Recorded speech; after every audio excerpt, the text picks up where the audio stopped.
merespons baik rencana pembentukan tim siber yang digagas MUI DKI Jakarta. Anwar menilai hukum dasar pembentukan tim siber adalah halal atau boleh jika dilihat dari perspektif ajaran agama Islam. Apalagi jika digunakan untuk menegakkan kebaikan bangsa, tim siber menurutnya baik dan terpuji. Anwar meyakini bahwa pembentukan tim siber oleh MUI DKI semata-mata untuk kebaikan bersama. Makin jelas, Anwar Abbas dukung MUI DKI, sebut tim cyber halal. Ditulis oleh Syardi. Wakil Ketua Umum MUI Anwar Abbas mengaku pihaknya mendukung wacana MUI DKI Jakarta yang mau membentuk tim cyber untuk melindungi Anies dari serangan buzzer. Anwar Abbas menyatakan MUI Pusat mendukung langkah tersebut meskipun wacana tersebut mendapatkan banyak kritikan. Anwar Abbas mengatakan pembentukan tim cyber menurut ajaran Islam adalah halal selama bertujuan untuk kebaikan. Jadi kalau dilihat dari perspektif ajaran agama Islam, hukum dasar membuat cyber itu adalah halal atau boleh, katanya. Anwar Abbas mengatakan keberadaan tim cyber ini harus melaksanakan tugasnya dengan benar, yaitu melakukan dakwah nahi mungkar, menyeru kepada kebaikan dan mencegah perbuatan tidak baik. Dasar fatwa ngawur. Dulu MUI pernah menyebut buzzer itu haram, sekarang fatwa ini mau bilang buzzer itu halal, terserahlah. Memang MUI ini sudah melenceng dari jalurnya. Lembaga yang tidak punya malu lagi untuk berpolitik praktis. Lembaga ini padahal dibiayai oleh uang rakyat, seharusnya netral dan tidak memihak. Lagi pula tupoksinya sesuai dengan namanya, yaitu ranah agama. Tapi tampaknya mereka sudah mengupdate tupoksinya, yaitu wajib membela Anies dari serangan buzzer. Jangan kaget kalau nanti misalnya mereka bahkan berani membuat fatwa wajib membela Anies apapun yang terjadi. Kacaulah lembaga yang satu ini. Makin yakin kalau lembaga ini makin tidak beres dan suka bertingkah di luar wewenangnya. Tolong pemerintah tegas sedikit dengan lembaga ini. Kalau tidak berani atau merasa sulit membubarkan, setidaknya lakukan audit secara menyeluruh, biar semua orang tahu apakah lembaga ini murni tanpa celah atau memang banyak kebobrokan yang selama ini terkubur rapat-rapat. Orang yang paling menggelikan adalah orang yang tidak tahu malu, telah membolak-balikkan narasi seenak maunya. Dulu haram, sekarang boleh halal, sesuai kemauan mereka sendiri. Dan rakyat disuruh mengikuti dan memaklumi. Waras gak sih? Pengamat politik Universitas Al-Azhar, Ujang Komarudin menilai, wacana MUI membentuk tim cyber sebaiknya diurungkan. Menurutnya, lembaga keagamaan itu tidak perlu diikut-ikutkan membela Anies Baswedan. Tidak bagus jika MUI DKI Jakarta cawe-cawe soal Anies yang sedang diserang buzzer. MUI DKI Jakarta tidak usah ikut campur urusan Anies. Nanti MUI DKI Jakarta akan dituduh bermain politis, kata Ujang. Jika kepala daerah khususnya di ibu kota mendapat tuduhan atau serangan dari pihak tertentu, Ujang menyebut hal itu menjadi urusan dari Anies sendiri. Anies dan timnya yang harus mengklarifikasi tanpa melibatkan bantuan dari pihak lain. Mestinya bukan MUI DKI Jakarta yang buat cyber army, tetapi tim Anies saja. MUI tidak perlu juga membela-bela Anies, biar yang bela Anies pasukannya Anies sendiri, katanya. Nah, betul itu. Biarkan kelompok pemuja Anies menjela dan membela mati-matian. Lagi pula ada banyak orang yang hebat yang mendukung Anies, seperti Rektor hebat Musni Umar, pakar hukum tata negara Refli Harun, dan lain-lain. Ada juga kelompok pemilik kafling surga yang membela Anies. Kalau Anwar Abbas dengan munafiknya mengatakan ini halal, maka jangan marah kalau rakyat menuding MUI bermain dua kaki dan berharap lembaga ini dibubarkan saja. Jangan ngamuk kalau ada tudingan banyak orang bahwa lembaga ini sudah dibuai oleh 10 miliar.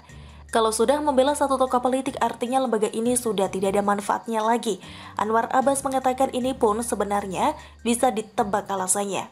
Bapak ini sebenarnya sangat tidak suka dengan pemerintah saat ini. Sudah layak ditangkap sebagai bagian dari barisan sakit hati. Jadi, ketika MUI DKI ingin membela Anies dari serangan buzzer, Anwar Abbas seolah mendapatkan secercah peluang untuk nyinyir dan mengompori.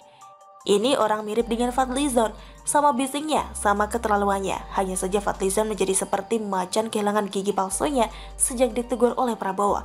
Sedangkan Anwar Abbas masih aman karena tidak ada yang menegur. Makanya mulutnya selalu keluar-keluar tanpa memikirkan etika dan tata krama.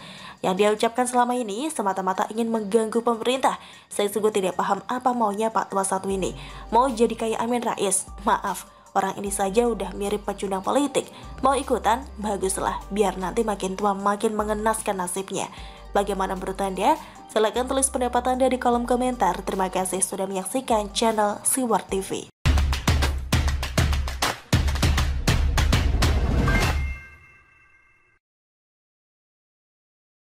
Ternyata sumur resapan bikin gerah pengguna jalan. Ditulis oleh Syardi. Sumur resapan adalah salah satu program yang diunggulkan Anies. Awalnya akan dibangun sekitar 1,8 juta sumur. Akan tetapi karena kelebihan target akibat terlalu gampang menjual janji manis, akhirnya target direvisi menjadi sekitar 22 ribuan sumur resapan. Ini adalah pengurangan target dengan skala super besar. Targetnya hanya 1,2% dari target awal. Begitu juga saat menjual janji rumah terjangkau lewat rumah DP 0 rupiah.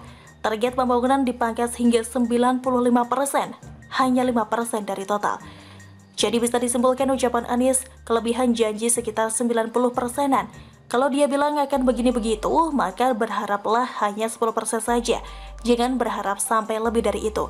Jangan berharap sampai 100% karena berpotensi bikin stres. Beberapa sumber resapan sudah dibuat. Kalau tidak salah sudah jalan 25% dari 22.000 tadi. Tapi sepertinya ada masalah. Jalan Durian, Jagakarsa, Jakarta Selatan kini berjejer sumur-sumur resapan pada salah satu sisinya, tapi sumur resapan tersebut mengambil bagian badan jalan sehingga menghambat pengguna lalu lintas. Permukaan beton penutup sumur resapan tingginya tidak sama dengan badan jalan semula, walau sudah dibantu dengan tambalan sekelilingnya. Pantauan di lokasi oleh CNN Indonesia, sejumlah pengendara yang melintasi jalan itu berusaha menghindar melintas bekas galian sumber resapan. Salah satu warga mengaku sumur resapan yang permukaannya lebih rendah dari badan jalan membuat pengendara motor seperti dirinya tidak mau ambil resiko. Ngerinya kalau di depan ada mobil yang juga pas ke tengah dikit buat ngindari sumur itu, katanya. Selain di sana, salah satu sumur resapan yang mengambil ruang badan jalan ada di Pondok Labu, Jakarta Selatan. Di Jalan Marga Satwa terlihat sumur-sumur resapan permukaannya sudah ada yang dibuat datar dengan jalan, ada pula yang tidak. Kalau begini sih, siapa yang tidak gerah? Bayangkan saja, sebelum ada sumber resapan, jalanan masih datar dan rata. Begitu ada sumber resapan, tinggi jalan jadi tidak rata sehingga otomatis pengendara motor berusaha menghindari karena memang tidak nyaman kalau dilintasi. Potensi kecelakaan juga jadi meningkat. Ini kita belum bicara soal masalah kedepannya. Salah satunya adalah perbaikan aspal. Setahu saya, kebanyakan jalanan di aspal kayak tambal sulam. Padahal seharusnya jalan yang mau diaspal ulang harus dibongkar dulu, lalu diaspal lagi agar jalanan tidak semakin tinggi. Di kota saya tinggal, jalanan rata-rata ditimpa begitu saja dengan aspal baru. Tiap tahun ketinggian jalan bertambah drastis. Tidak terbayang 10 tahun ke depan gimana. Mungkin jalanan semakin tinggi. Rumah di pinggir jalan terlihat makin pendek, begitu hujan deras selesailah sudah. Kembali ke sumur resapan, kalau jalanan di sekitarnya diaspal ulang, artinya jalanan makin tinggi. Sumur resapan tetap dan membentuk semacam lubang di jalanan. Bukankah itu berbahaya bagi pengguna jalanan? Solusinya simpel, anggaran lagi deh. Terus saya lihat penutup sumur resapan memiliki beberapa lubang sebagai jalan masuk air ke tanah. Nah, kita tahu sendiri di Indonesia selalu saja ada sampah di jalanan, entah itu daun kering, tisu, plastik, dan lain-lain.